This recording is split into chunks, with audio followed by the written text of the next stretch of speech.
Alors, sur l'article 4 ter, nous avons une inscription qui est celle de Madame Ledin pour 2 minutes. Monsieur Leboeuf, Monsieur Leboeuf, Monsieur Leboeuf, s'il vous plaît, à l'extérieur. Oui, Madame la Présidente, Madame la Ministre, Madame la rapporteure, oui, tout le monde est arrivé.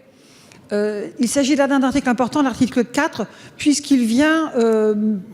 parler, travailler, refondre, réorganiser,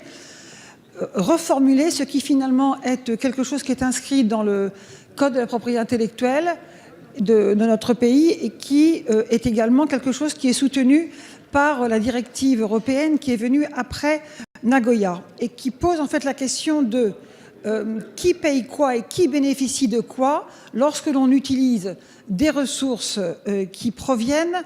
de ce qu'on appelle aujourd'hui la biodiversité, mais qui était le monde du vivant en général, et le reste d'ailleurs dans notre monde. Beaucoup des molécules que nous utilisons en santé proviennent du monde de la nature et en ont été extraites soit par des processus biologiques, soit par des processus à caractère chimique, et parfois et bien souvent à partir d'une molécule ou de quelque chose qui était identifié dans le monde de la nature, les scientifiques faisaient en sorte ensuite de s'en abstraire et de le reconstituer par voie chimique ou par voie biochimique. Je pense par exemple à l'aspirine, l'acide acétylsalicylique qui est depuis longtemps connu dans la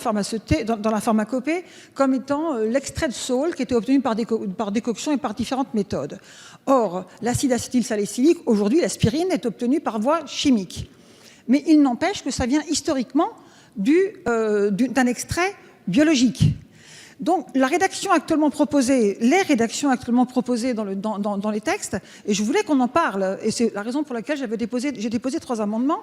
c'est de faire en sorte de ne pas complètement remettre en cause et prendre le risque que toute avancée